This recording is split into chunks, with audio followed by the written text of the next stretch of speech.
ரோகிணி வந்துட்டு மனோஜுக்கு மிகப்பெரிய துரோகம் வந்துட்டு பண்ணுறாங்கன்னு நினைக்கிறவங்க வீடியோக்கு லைக் பண்ணி தெரிவிங்க. இனி வரக்கூடிய எபிசோடில் வித்யாவுக்கு வந்துட்டு பூக்கட்டை சொல்லி தர்றதுக்காக நம்ம மீனா வந்துட்டு போயிருந்திருப்பாங்க. பூக்கட்டை சொல்லி கொடுத்துட்டு நான் கிளம்புறேன் அப்படின்னு சொல்லியிருப்பாங்க. கிளம்புறேன்னு சொன்னப்போ வந்துட்டு பார்த்திங்கன்னா மலேசியா மாமா வந்து கதவை தட்டியிருப்பாங்க. அப்போ வந்துட்டு பார்த்திங்கன்னா ஏதோ கேட்ட குரல் மணி இருக்குது அப்படின்னு சொல்லிட்டு நம்ம மீனா வந்து சந்தேகப்படுவாங்க. ஆனால் அந்த இடத்துல வந்துட்டு நம்ம வித்யா வந்துட்டு கட் பண்ணி அனுப்பிச்சிருவாங்க.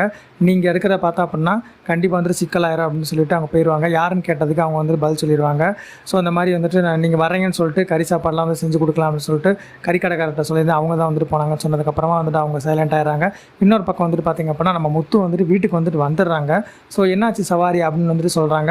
அந்த மாதிரி வந்துட்டு சவாரி வந்துட்டு கட் ஆகிடுச்சு, அவங்க சீக்கிரமாக வந்துட்டு அவங்க ரீச் பண்ணக்கூடிய இடம் வந்துருச்சு அப்படின்னு சொல்லிட்டு போயிட்டாங்க அப்படின்னு சொன்னதுக்கப்புறமா அதுக்கு முன்னாடியே வந்துட்டு பார்த்திங்க அப்படின்னா நம்ம கிறிஷுக்கும் அதுக்கப்புறமா நம்ம ரோகிணிக்கும் வந்துட்டு ஒரு சின்ன அக்ரிமெண்ட் மாதிரி நடந்திருக்கும்.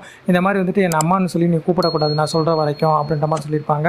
அதுக்கு கிறிஷும் வந்துட்டு கூடிய சீக்கிரத்தில் வந்துட்டு நீங்கள் என் கூட தான் வந்துட்டு இருக்கணும் அப்படின்ற மாதிரி சொல்லுவாங்க. நான் சொல்கிற வரைக்கும் அந்த அம்மான்னு கூப்பிடக்கூடாது, அது மாதிரி வந்து நீங்கள் இங்கே இருக்கக்கூடாது அப்படின்னு சொல்லியிருப்பாங்க. ஆனால் ஒரு கண்டிஷனு, நான் இங்கேருந்து போனோம் அப்படின்னா நாளைக்கு வந்துட்டு கண்கட்டை வந்துட்டு அவுக்கும்போது நீங்கள் தான் என் முன்னாடி இருக்கணும் அப்படின்னு சொன்னதுக்கப்புறமா சரி அப்படின்னு சொல்லிட்டு வந்துட்டு சொல்லியிருப்பாங்க.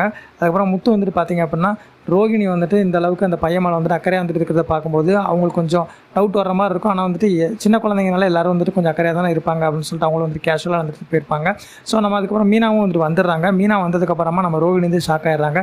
என்னடா வந்துட்டு எல்லாருமே வந்துட்டு வீட்டுக்கு வந்துடுறாங்களே, வீட்டுக்கு வந்ததுக்கப்புறமா இனிமேல் இவங்களை எப்படி வழியில் அனுப்பிச்சி விட முடியும் அப்படின்ற மாதிரி. அதுக்கப்புறமா நம்ம கிறிஸ்கிட்ட சொன்ன மாதிரியே வந்துட்டு நாளைக்கு கண்கட்டை அவுத்ததுக்கு அப்புறமா வந்துட்டு அவங்கக்கிட்ட பேசி வெளியில் அனுப்பிச்சிக்கலாம் அப்படின்ற ஒரு முடிவில் தான் வந்து நம்ம ரோகிணி வந்து இருக்கிறாங்க. உங்கள்கிட்ட கருத்துக்கள் எதுவாக இருந்தாலும் மறக்காமல் கான்பாஸ் லீவ் பண்ணிட்டு அடுத்த ஒரு ப்ரோமோ அண்ட் அப்டேட்டை தெரிஞ்சுக்கப்பவே சப்ஸ்கிரைப் பண்ணி வச்சுக்கோங்க.